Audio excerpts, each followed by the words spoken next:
everyone, and I thought I would just take a minute and let you see my face again. Been doing a lot of videos recently without me in them because it's a little time consuming to do that. I appreciate everyone that can do that, but I'll tell you, I'd rather be playing pickleball than trying to edit a video with me in it. But today I just thought I would share with you what I'm doing and kind of what I've been studying over the summer. We've had a lot going on with in-laws and so forth, and I wasn't able to put out as many videos as I wanted to. I did get to do some cooking classes, so I'm super excited about that. And with Osher Lifelong Learning Institute here in Colorado State University, and with some of the senior centers, that's been super fun with Learn It Live. So that actually took some time as well. But I was also reading, kind of taking a deep dive into the history of food. I know that sounds like totally boring, but that's my background. So I have a lot of background. So one of my backgrounds is I was a music major for a while. Couldn't do that. And then, but my minor was history, and I minored in history. I really wanted to major in history, but you know, what are you going to do with that? Except that it comes back to haunt you because you love history, and you're like, how did we get here, and how are we going to move forward? I think that's the biggest value to history. So I'm thinking about this book that I just read. One is The Benevolent Bean my husband found from Ansel Keys. It has meat in it, but it really talks about bean as a primary source of protein. So a lot of the recipes in this old book from Ansel Keys, yes, 7 country study guy, it's all about different beans and how different cultures use beans. And yeah, they might use some meat for flavoring, but mostly it's a bean book. And then the modern food, moral food. I hope that comes across right. Looks like it's going to come across backwards. Anyway, so I got this, I ordered this book from the library, and I was super excited because the Poudre Valley Library actually found it. It's been out of print. And the reason I got it is I was reading this amazing Smithsonian magazine article about Dr. Lulu Peters in the 1910s-ish.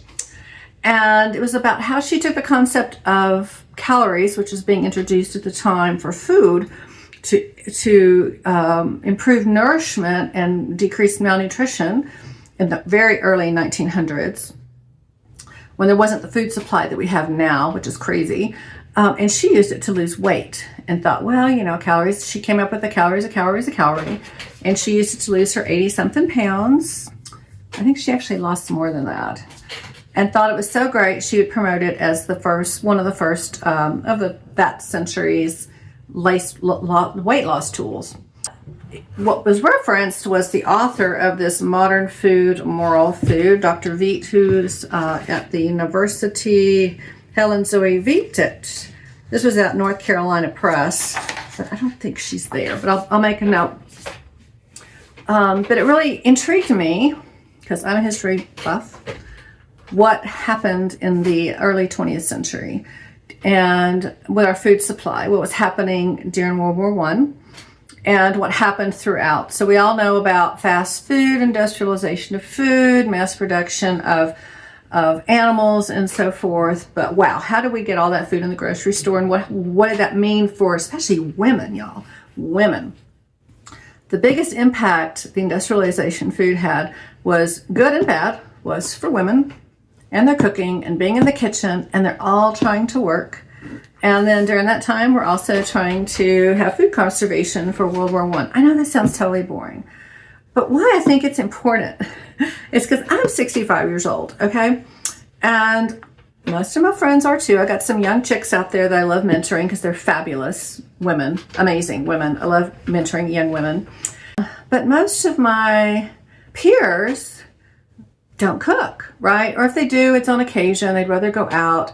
But a lot of it is because either, you know, they were working outside the home, and which was very parallel to what was happening in the 20s when women were starting to work outside the home. It had to be quick. Whatever they do, it had to be assembly. And what would happen, and so they don't know how to cook. So it's like, well, they can't do what I do because they don't know how to cook. Well, you know, I kind of like to cook, so that's kind of different. I don't want to put my values on someone else. But what I do want to encourage is people to learn how to pull together nutritious, easy dishes in their golden, I don't think I'm in a golden year yet, but, you know, in this really cool second chapter of life, that we can eat better. And we can do it at home. So we go out, that's totally fine, but you can actually make better choices at home as well. So yeah, this is my library. I don't know if I can lift up my, a lot of books, a lot of books. Anyway, but my favorite are my real treasure history books. There we go.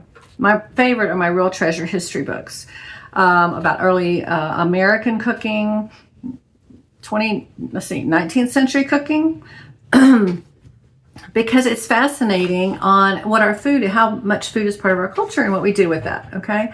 And so, yeah, so what am I doing? I'm 65 years old and trying to help people cook better at my age, just enjoy it. Tomorrow I go to Longmont and I do a class there tomorrow on holiday bites that are plant-based. And yeah, just, help people figure it out. When you are 60 plus years old, you've had decades of food influence, right? Whether it's how your grandmother was cooking, and because my grandmother was cooking post World War I and II, teaching my parents how to cook.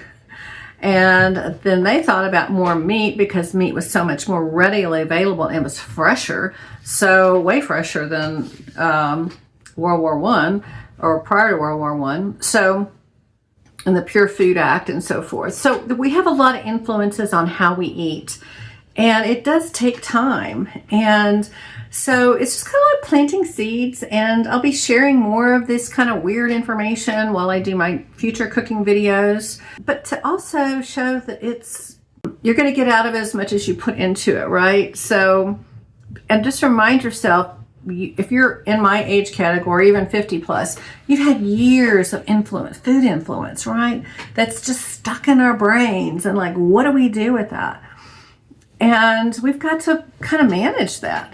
You have your comfort foods. I just did a comfort food class for Learn It Live, but also retraining your brain to look at beautiful fruits and vegetables and grains and even beans differently. So when we think about how long we have decades of influence. And so my husband and I talk about this a lot. I'm from Texas, so we had cultures of Mexican food. My mom, back in the late 60s, 70s, Pier 1 was bringing in like bamboo shoots and things like that. So we got introduced to some Asian food.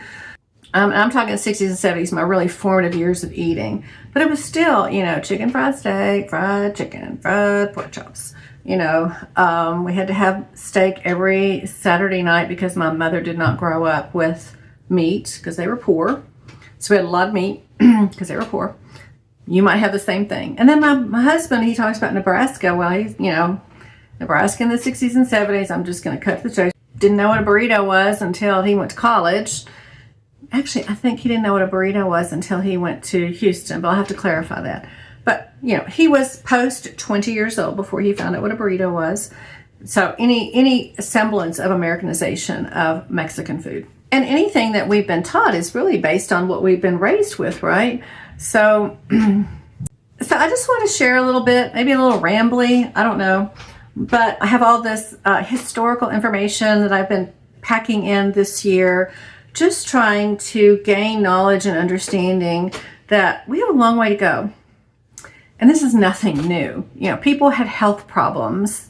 That is when the life insurance policy started, or concerns about increasing premiums for people with comorbid conditions for life insurance in the early 1900s. So this isn't anything new.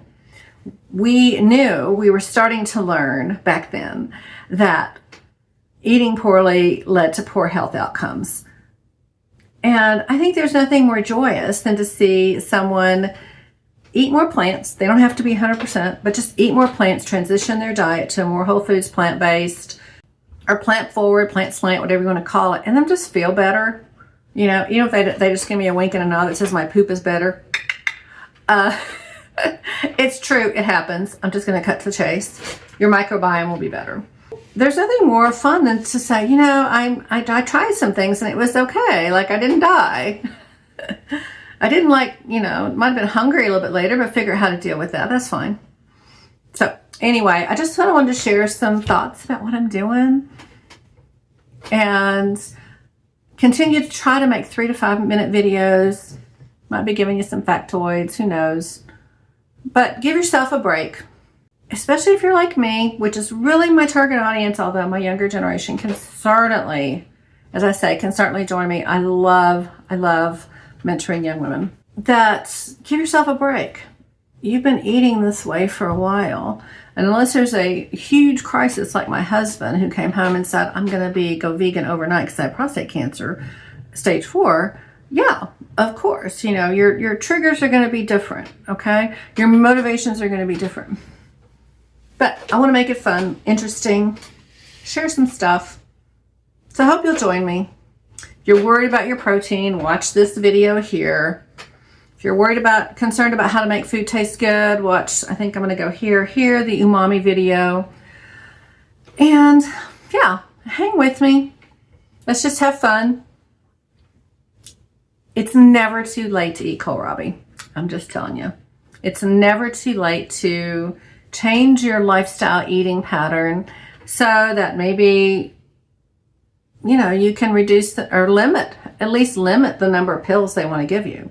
And I have a healthcare background, so I'm really like, I don't want a pill without being able to say I gave it my best shot at changing my eating pattern. And for me, I know I digressed for a moment, but for me, my biggest driver was obviously my husband. I've been given these messages for 30 years on eating more plants, eating less meat, not particularly going vegan, but just more Mediterranean, whole grain, whole food lifestyle. And who thought I would be sitting here encouraging anybody over 60 to hang out with me and talk about eating plants? But here I am. So anyway, thanks for joining me. Hope you subscribe. Yeah, let's just eat more plants. Thanks for joining me.